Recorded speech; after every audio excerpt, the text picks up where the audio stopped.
Dalam nama Bapa dan Putra dan Roh Kudus. Amin. Allah Bapa Tritunggal Maha Kudus. Puji syukur kami aturkan kepadamu atas rahmat dan kasih-Mu yang melimpah, di mana Engkau mau memberikan rahmat kehidupan, bukan hanya kehidupan di dunia yang berkelimpahan, tapi kehidupan surgawi yang berkelimpahan, menyatu dengan Engkau, hidup bersama Tuhan. Bantu kami ya Bapa untuk menghayati iman hidup keagamaan kami. Demi Kristus Tuhan dan pengantara kami. Amin. Para saudara, salah satu unsur penting dari pertobatan, dari masa prapaskah ini adalah apa? Kita memiliki pengetahuan, pengertian yang benar tentang keselamatan. Kalau kita mengerti ini dengan baik, maka hidup keagamaan kita akan jauh lebih meriah, lebih hebat, lebih fruitful, berbuah.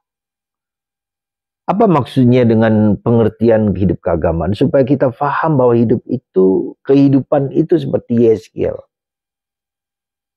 Kalau kita dekat dengan Tuhan, kalau kita menyatu dengan Tuhan, kita memiliki kehidupan.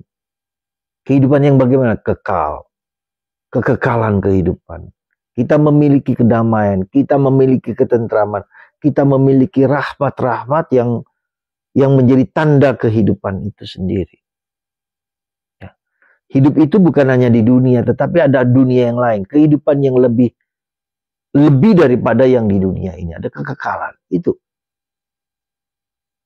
Jadi kalau kita kembali kepada Tuhan, mengikuti jalan Tuhan dan mengikuti kehendak-Nya, maka ya, kita akan mengalami kedamaian, kekekalan.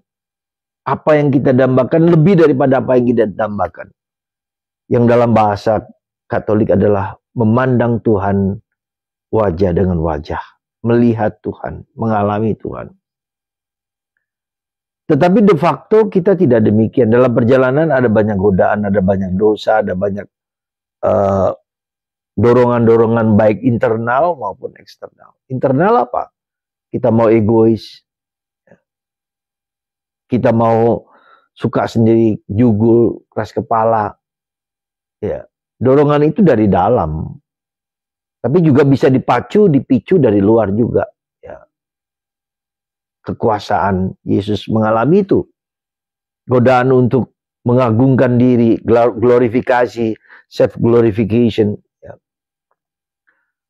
Kehormatan, kekuasaan. Jadi ini semua yang baik dari dalam maupun dari luar, atau bahkan lebih daripada itu digoda oleh iblis. Dengan kelemahan itu iblis masuk untuk menggoda supaya tidak dekat dengan Tuhan, tetapi beralih atau memisahkan atau menjauh dari Tuhan, yaitu dengan mengikuti kehendak iblis. Bukan kehendakku, bukan kehendak Tuhan, tapi kehendakku yang jahat ini dipengaruhi oleh iblis. Itulah pengertian yang benar. Inilah hidup keagamaan kita, haruslah hidup keagamaan yang bersumber dari Allah.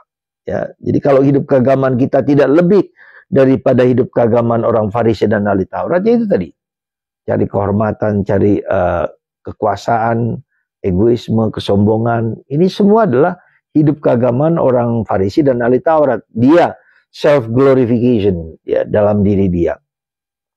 Nah, maka ini harus kita lebih daripada itu. Jadi tidak cukup hanya secara fisik, secara kelihatan, tapi lebih dalam. Kalau hidup keagamaanmu tidak lebih dalam daripada hidup keagamaan orang Farisi dan ahli Taurat. Ya. Gitu. Jadi itulah yang perlu menjadi mindsetnya itu dalam masa prapaskah ini diubah. Sekali lagi, mindsetnya itu bukan mindset aku, egoku, tapi mindset Tuhan, kehendak Tuhan yang membahagiakan.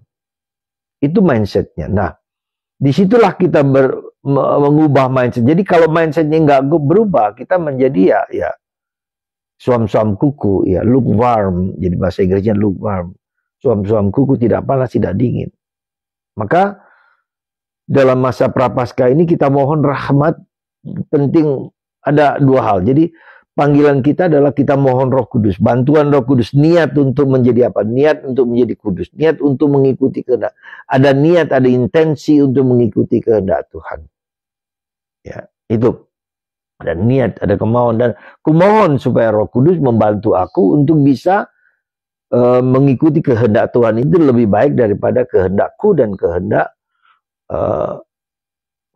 untuk memuji diri, tadi itu yang jelek itu. Semoga di masa Prapaskah ini kita sekali lagi diajak untuk apa? Mengubah mindset. Ya. Nah, untuk itu maka mohonlah Roh Kudus.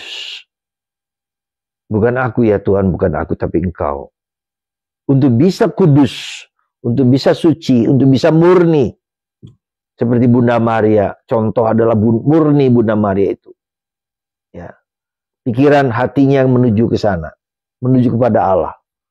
Dorongan untuk menuju kepada Allah lebih daripada yang ini. Jadi kemurnian itu adalah bentuk kekudusan kita. Adalah bentuk, nah coba kita perhatikan bagaimana kita tidak murni. Cobalah lihat pikiran kita. Prasangka, praduga, ya, sombongan, keangkuhan, ya, cabul, kemudian kemarahan, dan kesombongan. Itu semua adalah ketidakmurnian yang ada dalam diri kita. Maka mari kita mohon hati yang murni. Yesus mengatakan, berbahagialah orang yang murni hatinya karena mereka akan melihat Allah. Murni. Coba lihat pikiran kita, lihat hati kita. Itu kan, dan itu tidak bisa kita sendiri yang mengubah, tapi Tuhan. Maka mari kita mohon rahmat supaya Tuhan, supaya kita semua mengikuti kehendaknya, bukan kehendakku. Semoga masa Prapaskah kita memiliki keyakinan dan kekuatan untuk mencari Tuhan. Tuhan berkati Anda semua. Bapa, Putra, dan Roh Kudus. Amin.